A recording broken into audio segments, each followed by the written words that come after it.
The respiratory system is the first line of defense for airborne pathogens and viruses. The Silver Lungs generator infuses the respiratory system with your self-produced nano-silver solutions and also delivers the silver nanoparticles instantly into the bloodstream. With continued legislation threatening the sale of nano-silver products, you can now produce pure and endless colloidal silver with the Silver Lungs generator. Very easy to follow, step-by-step instructions are provided, making production fast and simple.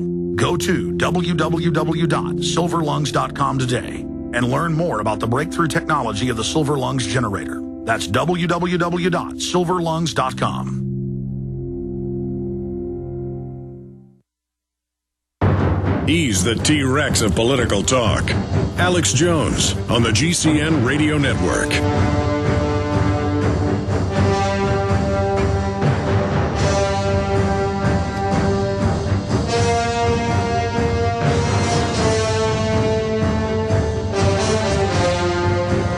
If you just joined us, I have likened Jesse Ventura to Rosa Parks.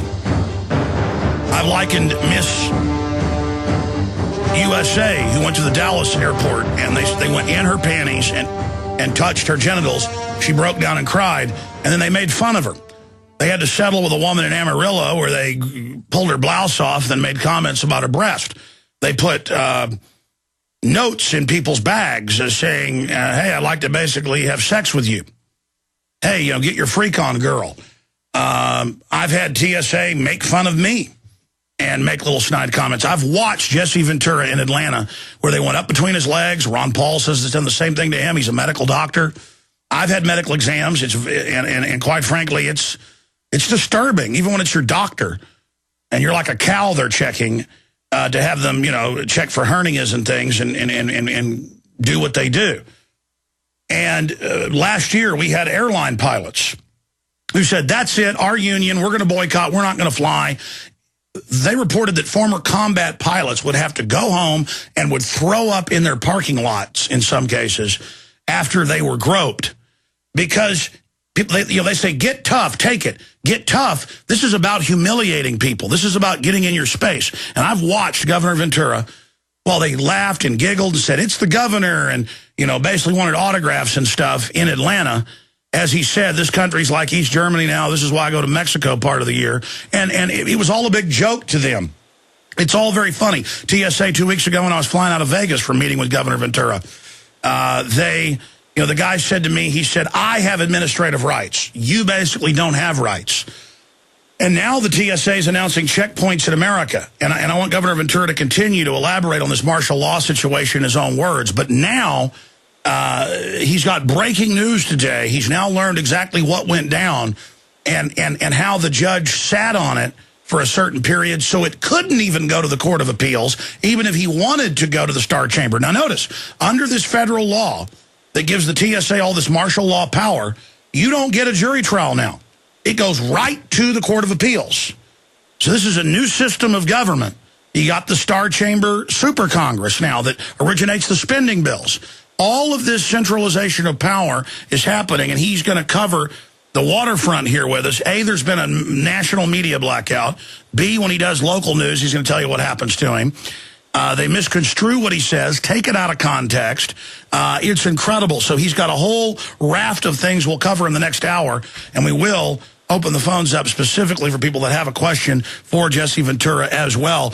But Governor, chin up. We appreciate you taking action. We appreciate you boycotting the airlines and taking a stand for everybody. But Rosa Parks was being made to sit at the back of the bus.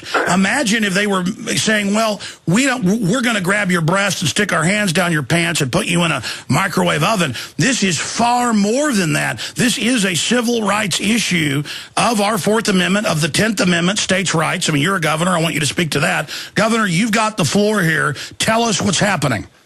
Well, Alex, thank you. First of all, it seems I'm running into a brick wall with the media. Mainstream media won't discuss the case. They don't think it's relevant at all. In fact, I was due to do CNN yesterday, and I was bumped because, of course, the big trial verdict was coming down in the Michael Jackson case. And so that has more importance. And I said to the person via second person to CNN, I said, well, I completely understand. After all, mine's simply a constitutional issue.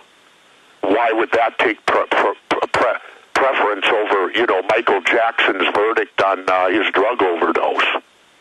But that's our pop culture media. Locally, I did a radio show yesterday where the local Guy Williams on WCCO TV or radio in Minnesota equated me to being Kim Kardashian, and that I was doing all this simply for publicity for my television show.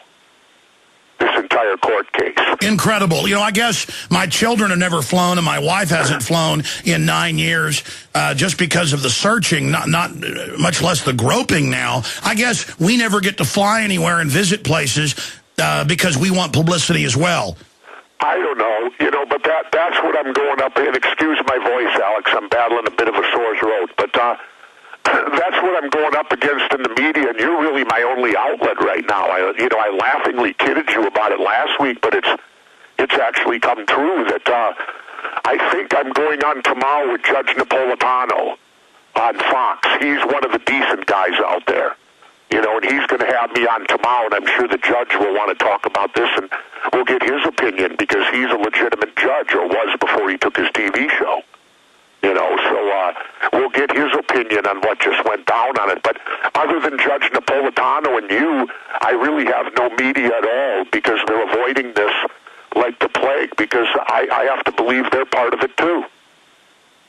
Well, it's the same media that told us Iraq had WMDs, Governor. Yeah, exactly. It's the same media that has lied to us constantly, the same media that, takes our news and twists it to political, whatever way it needs to go. It's the same media that won't take pictures of our dead bodies coming home, but they will happily show you multiple pictures of Muammar Gaddafi getting shot in the head. But they won't show any of our troops that come home in body bags or American flags on the caskets because naturally there's a price that we're paying also for these wars. There is. Now you dropped a bombshell on me. This is newsworthy. You've had time to flesh this out with your lawyer now. Specifically, talk about the setup. Talk about what the judge did. You were explaining to me earlier how she sat on this, because I was gov. Even if it's a star chamber, go ahead and still take it to the star chamber and say, okay, let's see what the star chamber is going to do. And you said no. I can't. Tell folks. Well, because apparently there's a statute of limitations that when you file the case, you have 60 days in which to take it to the Court of Appeals. Well, I filed the case last January, and the judge didn't even rule on it till a week or so ago. So my statute of limitations, my attorney explained it best to me. It's a catch-22. And so this is how they're avoiding anyone going and having a jury trial. What they're telling, and I'm speaking to all your listeners, Alex, what they're telling you is this, that you as citizens cannot perform like the elitists that they are, that you are not capable of making a constitutional decision. So therefore, they will not let any constitutional decision go to a jury. I cannot have a jury trial. They're not allowing me. They threw me out of court, and they did it in a non-timely fashion. They waited 10 months so that my 60 days after filing to go to the Court of Appeals would then expire, as I understand it. While I'm waiting for her to do the decision. Now, if your listeners want to voice opinion about Judge Nelson, feel free to do so. It's Judge Nelson in the St. Paul District of the Federal Court. She's the same woman that initially did, the same judge that handled the National Football League. The first one to make a ruling on it. So, if they want to email her, call her, write. I'm actually, Alex, I've gone down 4 times now with the Picket Wall Street people in Minneapolis. But I'm going to switch. I'm not going down there anymore. In my spare time now, I'm going to go over to the St. Paul Federal Courts building, and I'm going to walk by myself with my own sign. And my sign is going to say, I could get equal treatment in Cuba. Well, it's true. And you know, because I feel that way. I feel that if I were in Cuba, I couldn't be treated any worse than what I'm being treated here in not being allowed to go in front of a jury of my peers of citizens, because that's all I am now. I am Jesse Ventura, citizen. And I can't go in front of a jury of my peers and have them decide whether my constitutional Bill of Rights, Fourth Amendment, is being violated, because the government won't let me. Now that's oppression. That is not freedom. That is not... Our founding fathers, I couldn't imagine what they would think about this decision.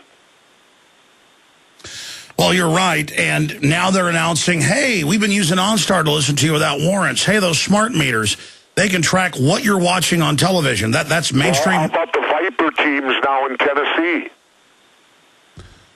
I just saw it on the internet, the TSA Viper teams. Tennessee just passed at the state of Tennessee, apparently, where these TSA people are going to be out on the highways now. Yeah, they're codifying it. And they're using the old bus weigh, or the old truck weigh-in spots that, those places they always used to weigh the trucks. Yeah, they're using those. Those are going to be the new operational things where the TSA is going to operate. So get ready, people. If you sit back, go, oh, well, it's just us airport people. It's just those people that fly that are going to be stepped on by this TSA Gestapo-type living that they're putting upon us. Well, it's not. Now it's going to the highways. Now don't be surprised if you get pulled over. And they said they're going to have sniffing dogs out there, too. Oh, they've all over the Texas coast, hundreds of miles from the border. You take any little ferry over, they search your whole car, pull you out. But now, as you said, all over the U.S., in the middle of the country, I've seen it on the news, they pull families out, and now they say they're going to start groping. They've got federal grants where they start taking blood at checkpoints. Now, they now admit, Kathleen Sebelius admits they're going to merge the Department of Health and Human Services with Homeland Security and do forced inoculations, Gov. That's what this is really all about. Used to... Well, I'm going to keep it at my level, Alex, simply that the fact is that I have to fight it at this level. The fact that they will not allow me to take my freedom into a courtroom and to have a ruling on my Fourth Amendment of reasonable search and seizure. And that's where I'm sticking with mine. I got to focus on what I can focus on and what directly affects me the most and what I can do about it. So that's all I'm going to focus on. I can't get into the inoculations and all that type of stuff, although it wouldn't surprise me because, as I said, let me clear up a few things. The press has been misquoting me, saying how I'm going to give up my U.S. citizenship. I never once stated that. I simply stated I was going to apply for Mexican citizenship, my wife and I, over the fact that we live half the year down there anyway. I might as well have dual citizenship. And yet the media has twisted it, meaning, but I did absolutely say that I will never stand for the national anthem again, and that if I do, I will take the pose of Tommy Smith and John Carlos, the two Olympians in '68, if you were old enough, who shocked the world when they won gold and bronze and stood up with a closed fist and with a black glove in the air and bowed their heads in shame that they were winning a gold medal for a country that wouldn't even give them their civil rights. And that's kind of how I feel right now. I live in a country that won't even give me my rights, my constitutional rights, while I bow my head in shame and raise a black fist into the air. Well, it will certainly get their attention. And I think this is breaking news here that because I searched and searched and finally found one person who'd put your whole speech on the internet.